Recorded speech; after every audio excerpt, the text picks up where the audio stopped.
სინამდვილეში საბამებამ მე ვიტყოდი რომ არის ცინიკური განცხადება.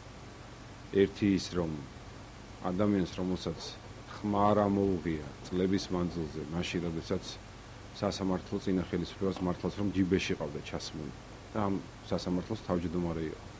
დღეს ახლა ეს განცხადება მან გააკეთოს, ეს იქნება უბრალოდ ცინიზმი. მაშინ როდესაც ჩვენი ხელისუფლების თუ რამე ყველაზე დიდი წარმატება და სწორი პოლიტიკა მდგომარეობს იმაში, რომ ჩვენ ძალიან მტკიცე პოლიტიკური ნებობა გამოხატული, რომ არანაირი ზეწოლა, ზეგავლენა სასამართლო ხელისუფლებაზე არ მოვახდინოთ, ვინაიდან ეს არის მთავარი საფუძველი დემოკრატიული სახელმწიფოს მშენებლობისა და მე ვფიქრობ, ამაში ეჭვია რეპარება არ ჩვენ საზოგადოებას და არც საერთაშორისო საზოგადოებას. ჩვენ რომ სურვილი გქონდეს სასამართლო ხელისუფლების ზეწოლის, მერწმუნეთ რომ აბსოლუტურად სხვა ვითარება იქნებოდა დღეს ეგრეთ წოდებული სამართლიანობის აღდგენასთან დაკავშირებით. ამიტომ მე ყველას ვუსურვებდი, რომ თუ რამე განცხადებას გააკეთებენ, პირველ რიგში საკუთარი კრიტიკით დაიწყონ და შემდგომ, რა თქმა უნდა, ნებისმიერ კრიტიკას ობიექტურს ფაქტებზე დაყრდნობით, რა თქმა უნდა, მხოლოდ მივესალმებით და ეს იქნება ჩვენთვის ერთგვარი სახელმძღვანელო პრინციპი.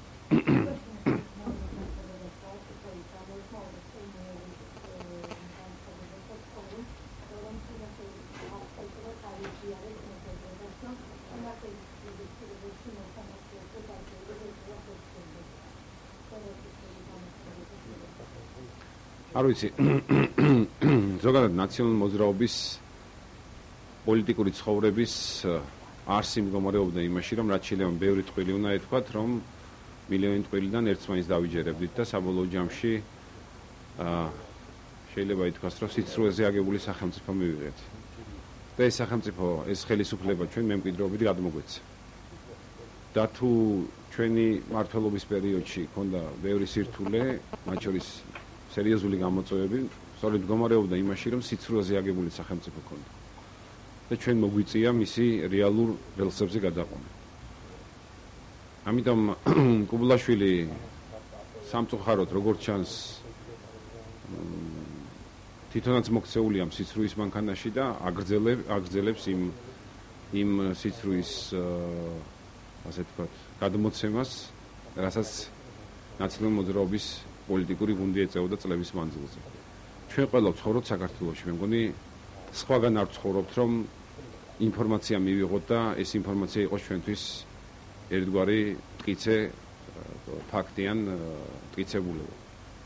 ამ ქვეყანაში ცხოვრობენ ადამიანები და ყველას კარგად ახსოვს იმ სასამართლო ხელისუფლების საქმენი საგმინდრონია, რომლებიც აისახა თითოეული ჩვენთანგანის ბედზე და ამ ქვეყნის შეფერხება, განვითარების შეფერხებაზე. არც რამდენიმე ათეული და ასეული ფაქტი შემიძლია დაგეგმსახელოს სასამართლო ხელისუფლების სამარცხვინო გადაწყვეტილების, რომლის მიმართ ჩვენ მიუხედავად იმისა, რომ საზოგადოებიან სრული მხარდამჭერა ჰქონდა, რომ პასუხი გაგვეცა ამ უსამართლობების მიმართ, აბსოლუტურად დემოკრატიულ ჩარჩოებში შევეცადეთ და დღესაც ვცდილობთ, რომ სასამართლო ხელისუფლებას მივცეთ, რომ თავად მოეგოს გონს. და მე ვფიქრობ, ეს სწორი პოლიტიკაა ჩვენი მხრიდან, ვინაიდან ჩვენ თუ დავარღვიეთ ის მთავარი ძირეული პრინციპი, რაც არის სასამართლო ხელისუფლებაში ჩაურევლობა, ჩვენ მივიღებთ იგივე ხელისუფლებას და იგივე მმართველობას, რაც ძლივს როგორც იქნა 8-9 წლის მერე დავამარცხა.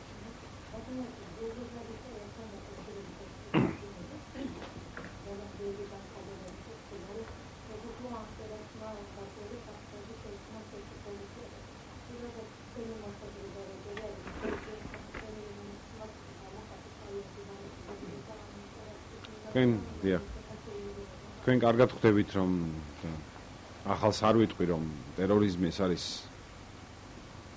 მსოფლიოს მთელი ცივილიზებული სამყაროს წინააღმდეგ მიმართული ორგანიზებული დანაშაული, რომელსაც არც სახი აქვს, არც ეთნოსი აქვს, არც საზღვარი აქვს.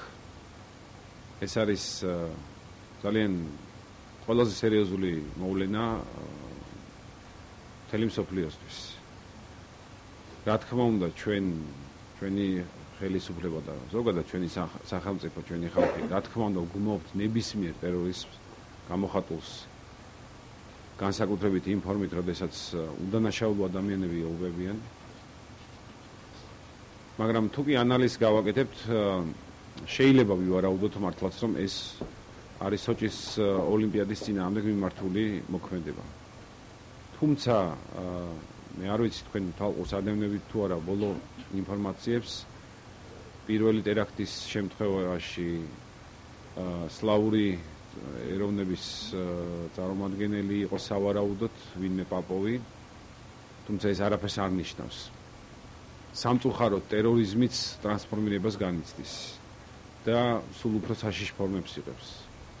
მე მინდა გითხრათ, რომ მიუხედავად იმისა, რომ ტერორიზმი უხილავია, მაინც ჩვენ ვიცით, რომ ტერორისტების უკან დგანან გარკვეული ჯგუფები, მაგრამ ნორვეგიის შემთხვევაში გახსოვთ ალბათ რამდენიმე წლის წინ ის ფაქტობრივად იყო ტერორიზმი, რომლის გაანალიზება წინასწარ შეცდომა შეუძლებელი იყო. ამიტომ მე როდესაც ვსაუბრობ, რომ ტერორიზმი განიცდის ტრანსფორმაციას და წარმოქმნის ახალ საფრთხეებს და რისკებს ადამიანების წინააღმდეგ, გამიჭირდება დღეს უკვე პირდაპირ თქვა, რომ ეს კავშირში არის სოჭის ოლიმპიადასთან. იმიტომ რომ შეიძლება საქმე მქონდეს თუნდაც ინდივიდებთან, რომლებიც თავისი სურვილით მოქმედებენ.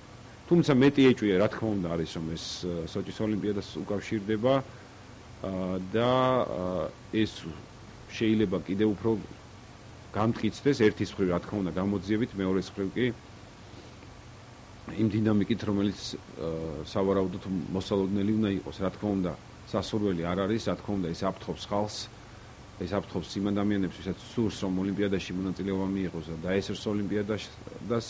რუსეთისთვის ეს სერიოზული დარტყმა იქნება, იმდენად, რამდენადაც ათეულობით მილიარდი ჩაიდო ამ პროექტის განხორციელებაში.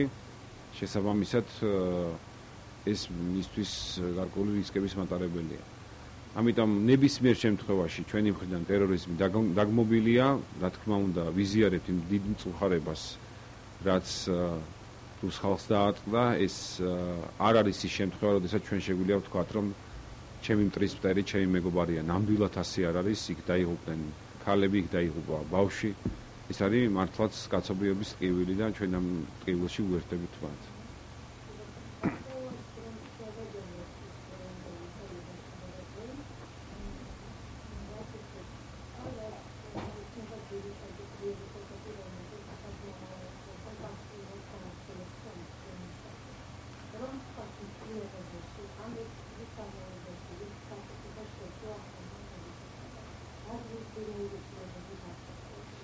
მე გამიჭირდება ყველა მიღწევა ჩამოთვალო. აქ რო იჯდეს, არ ვიცი, გიგლა აგულაშვილი გეტყვით, რომ ყველაზე დიდი მიღწევა იყო ის, რომ ყველა გლეხის მიწა მოიხსნა და დაითესა და კარგი მოსავალი ჰქონდა, ყურძენს ძალიან კარგი ფასი ჰქონდა, მანდარინიც ყველაზე დიდი რაოდენობით წელს მოვიყვანეთ. განათლების მინისტრი რო იყო სიტყვის, რომ აი უფასოდ წიგნები დავარიგეთ, რეფორმა განვახორციელეთ. არ ჯანდაცვა გეტყვით საყოველთაო დაზღვევას და სხვა და სხვა. მე მარტო ერთს გამოვყოფდი თქვენის ნებართვით, არა იმიტომ, რომ ეს გარკვეულწილად თავდაცვის სფეროს უკავშირდება, არამედ მე იმაჩნია, რომ ის, რაც ამ პარლამენტმა წელს გააკეთა 90-იანი წლებისგან მოყოლებული საქართველოს ტერიტორიული მთლიანობისთვის დაღუპულთა ოჯახის წევრებისთვის, ეს შემთთვის ყველაზე დიდი მე ვიტყოდი დიდი სიამოვნება და კმაყოფილება გამოიწვია მან ჩემში, იმიტომ რომ არავის არ გაუკეთებია, არ გადაუდგავს ასეთი ნაბიჯი. თქვენ იცით, რომ მათ ოჯახის წევრებს, გარდაცვლებს აბსოლუტურად ყველა, ვინც ტერიტორიულ მთლიანობას შეეწირა, ამ გმირების ოჯახს წელს ყოველთვიურად 500 ლარიანი კომპენსაცია მიეცემა, მომავალ წლიდან 1000 ლარიანი. რა თქმა უნდა, ვერანაირად ვერ შეცვლის ეს მათ სიცოცხლეს. და არ არსებობს ფორმა, რომ ჩვენ გამოვხატოთ ჩვენი მადლიერება გარდაცვლილი გმირების მიმართ, მაგრამ მაინც ეს არის ჩემი ქვეყნისთვის ღირსების ნიშანი და მე ამას ყოველთვის აღნიშნავ და მიხარია, რომ მეც გარკვეული წვლილი მიმიწვევს ამაში. და მე ვფიქრობ, რომ ჩემთვის თუ მეტყვით რა იყო წელს ყველაზე კარგი, მხოლოდ ამით დავიწყებთ. ასე რომ სხვას უბრალოდ ამ საკითხთან ერთად არ მინდა შევეხო.